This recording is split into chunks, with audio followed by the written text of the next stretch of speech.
G'day leaders. In this episode, we discuss a better way to look at criticism and talk about why Lindt chocolate is the best chocolate in the world. Enjoy. Why did it count backwards? I know that we're now recording. What? Hello, Captain. What do I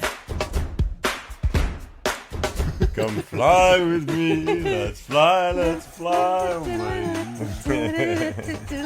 What are we going to talk about? I don't know. So, leadership, life, and everything else. Yeah. And we're live. No, we're not. We're recording. And what are you doing? Stealing my part. Oh, I can't Thought I'd believe. mix it up. I can't believe you stole my line. Sorry, got in there first. Was that criticism, Michelle? Not at all.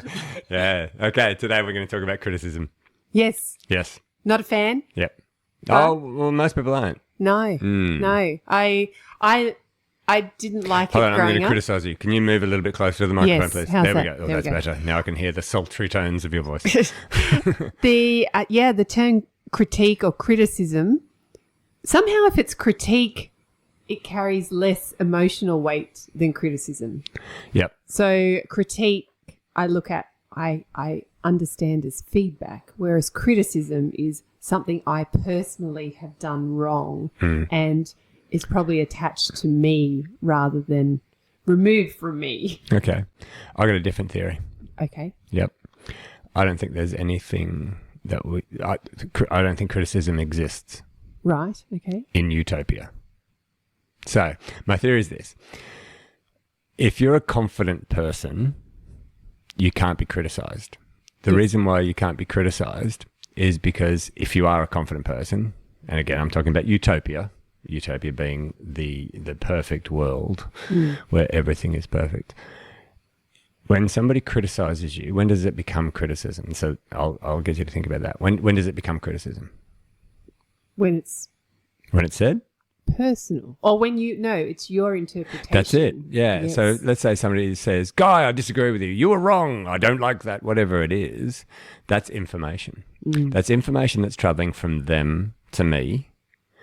And it only becomes criticism when I get out my little sticker book and I take one of my stickers that says criticism and I put that sticker on that piece of information. I go, I was criticized. Does that make sense? Yes. Yeah. So this is something that I'm talking about in the confidence course now, is that you want to move to the mindset whereby you cannot be criticized because everything that somebody says to you is just information that you then get to choose what you do with it.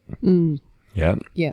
And so I'm trying to teach myself this because being a shy, sensitive, insecure little sook that I was as a child, I took the smallest slight on me and my actions or my thoughts or whatever as a huge criticism. I was a very, very sensitive person. And so I've spent the last year especially working on this. And I had a moment the other day where I tried something on stage in one of my keynotes. It didn't work, right? And then I said it didn't work to you. And you said, nah. So, and in that moment, I reflected on it. The young version of me many years ago, even though I'm the one that said it didn't work, so I've criticized the thing that I tried on stage. That's okay because it's me criticizing me. But when you went, nah, so you agreed with my criticism of myself, the young version of me many, many years ago would have felt criticized by you, even though I was the one criticizing myself, right? Yes. But when you did that, I had this moment of realization that this work that I'm doing on myself is starting to have a really positive impact. I had none of the, and I'm sure that I've been this way for a while. I think by now I'm getting to a level of maturity that would justify me being an adult. But I've been working on just seeing it as information and not as something that needs to be taken as criticism. I didn't know that guy. I apologise. You don't need to, please, I because was you looking at agreed it- with my... Well, I was looking at it objectively as what worked and what didn't. It wasn't work. criticism, Michelle. No. And that's the beautiful thing about what the realization I had. The realization was, and so please don't apologize because you didn't criticize me. You agreed with my analysis of the thing I did on stage that I attempted to do. It didn't work. I said it didn't work. You went, no, it didn't work. You didn't criticize. There was no anger or maliciousness in your voice. And even if there was, that's just information. Oh, there's malice and maliciousness in the comment. Michelle's a cow. Oh, you bovine. But no, it was a beautiful moment for me because I came to realize that something that I've been working on my whole life, I think I've got to a point now where I'm a lot less susceptible to the criticism of others because it's just information. If somebody disagrees with you, they disagree with you. If they don't like something you've done, they don't like something you've done. Why do we need to put that little sticker on it that says it was criticism? I like how, so I work with Ben and Yep. we've interviewed Ben previously. Yes, we have. So Ben Bulk, CEO of KindyCare. That's right. So he has a unique ability to break everything down, all interactions down into just data basically. Yeah. And sometimes, there's information that comes in that's quite emotionally charged From customers, Okay. from Yep. media. Mm-hmm. And rather than, so I see the emotion and I want to help and I want to fix.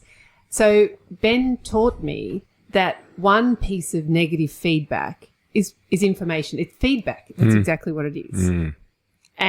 But when there's more than one, again, feedback, that potentially there's something that needs to change. So one piece is an opinion. Two or more we look at and go, hang on. It's a pattern. There's a pattern. So there could be something UX or User experience. Yeah. So customer experience, user experience that isn't quite right, that may need some tweaking to make it a seamless experience.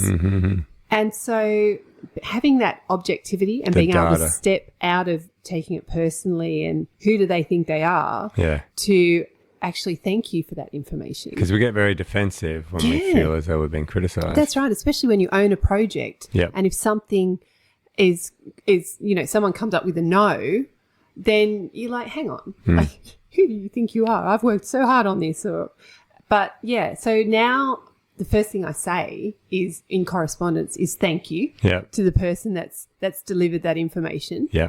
Because it is information. I like that. So you show gratitude Absolutely for the information that you can now do something with. Yes. Rather than labeling it as criticism. I've just had this thought, and I'm going to throw this out to all of our listeners. That doesn't give you permission to walk around and start criticizing people and then saying, the captain and the clown, so there's no such thing as criticism. This is not an invite for the sociopaths out there to just unleash on people.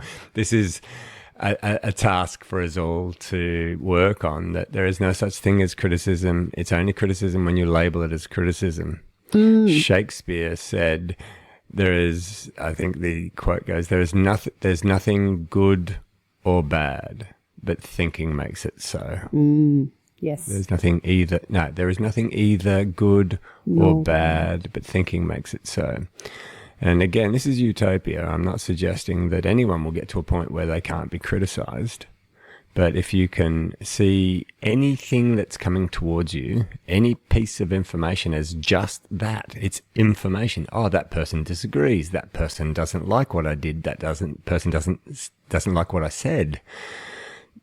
That's information. And look, it takes work to disconnect from that emotionally. Yeah.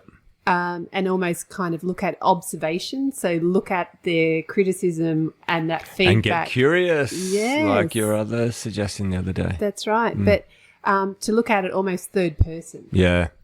And try and have that removed from you. So keep your distance from this feedback. So your boundary, personal boundary. And then, easier said than done potentially, depending on who it's from. And I think the underlying message is that it's not that you don't care about what people say. You need to care deeply about people. You just don't fear what they're saying, which goes back to the confidence piece we've done earlier in another podcast.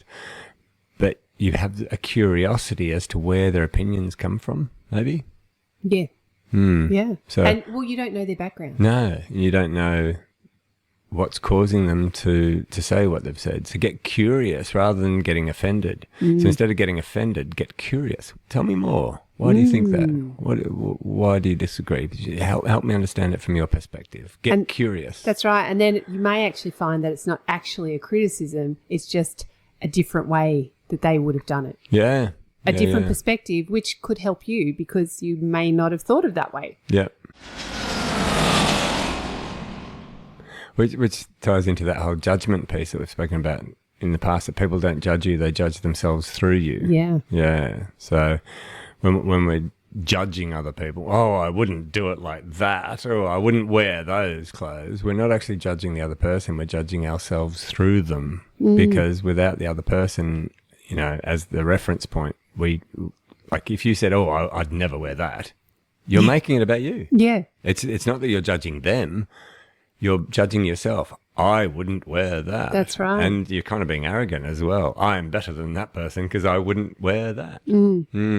Actually, that gives me an idea. Can we do a whole podcast on arrogance? Sure. Yeah, that's an interesting topic because a lot of people see arrogance as overconfidence, and I actually want to change that term, overconfident. But that'll be another podcast, I think. Yeah, Okay. I've got a lot of thoughts around that, but I need to get them all sorted. Sounds good. Okay, so you can't be criticised if you see it as Feedback. or information. Yeah. Yeah. Now, we're going to give Bose and Bollinger some feedback. Where are you? Hey, marketing team. Yeah, we gave a shout out to Lindt, our favourite chocolate. Oh, do you know why Lindt is rated the best chocolate in the world? Because it's hard on the outside, gooey in the middle.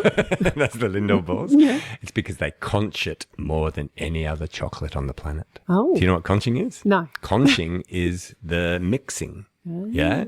I learnt this when I was in university. I did a piece. I was doing journalism at university, and I did this piece for a radio station, and we all got to record a piece, and it was for, I think,